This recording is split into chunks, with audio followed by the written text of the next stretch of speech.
അമ്മയെന്ന് വെച്ചാലേ വെട്ടിക്കാവിലെ ഭഗവതി അമ്മ ഞങ്ങളുടെ സ്വന്തം അമ്മയാണ്. എന്നുവെച്ചാൽ എന്തിന് വിളിച്ചാലും അമ്മ ആ നിമിഷം നേരം അമ്മ അരികത്തുണ്ട്. എന്ത് വന്നാലും ഭർത്താവിന് സുഖമില്ലാണ്ടായി വന്നു, പശുക്കൾക്ക് സുഖം. ഇതിപ്പോൾ ഗുരുതി വാങ്ങിച്ചുകൊണ്ട് പോവുകയാണ് പശുക്കൾക്ക് കൊടുക്കാൻ.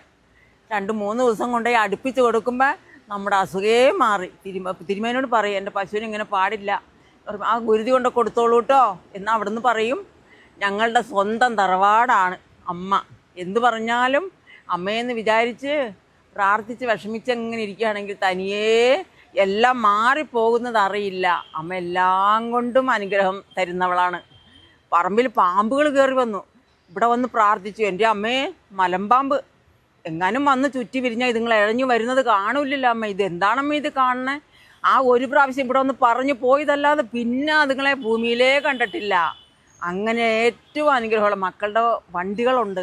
ആ വണ്ടികൾ ഇവിടെ വന്ന് പൂജിച്ച് അമ്മയോട് പ്രാർത്ഥിച്ച് പോകും. എൻ്റെ മക്കളുടെ വാഹനങ്ങളുടെ ഓട്ടം ഉണ്ടാവണേ, കടങ്ങളെ തീർത്ത് കൊടുക്കണേ, ഒരാപത്ത് വരുത്തല്ലേ എന്ന് മാത്രം പ്രാർത്ഥിച്ചു. ഒരു വിളക്ക് എണ്ണ വാങ്ങിച്ച് അമ്മയ്ക്ക് കൊടുക്കും. അല്ലാണ്ട് യഥാശക്തി വഴിപാട് മാത്രം, ഒന്നും അമ്മയ്ക്ക് വേണ്ട. അമ്മയ്ക്കൊരു പുഷ്പം കൊണ്ട് കൊടുത്താൽ മതി, എന്തിനും സ്വീകരിക്കുന്നവളാണ് അമ്മ. ലോകൈക മാതാവാണ്, പൂർണേശ്വരിയാണ് എൻ്റെ അമ്മ.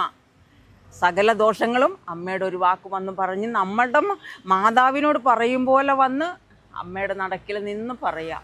നമ്മുടെ യഥാശക്തി കഴിവുള്ളതുപോലെയുള്ള വഴിപാട്. അമ്മയ്ക്ക് ഒന്നിനും ആശയില്ല, വന്ന് കണ്ട് അമ്മേനെ തൊഴുത് പ്രാർത്ഥിച്ചു പോകുക, ഇത്ര അമ്മയ്ക്ക് ആശയമുള്ളൂ.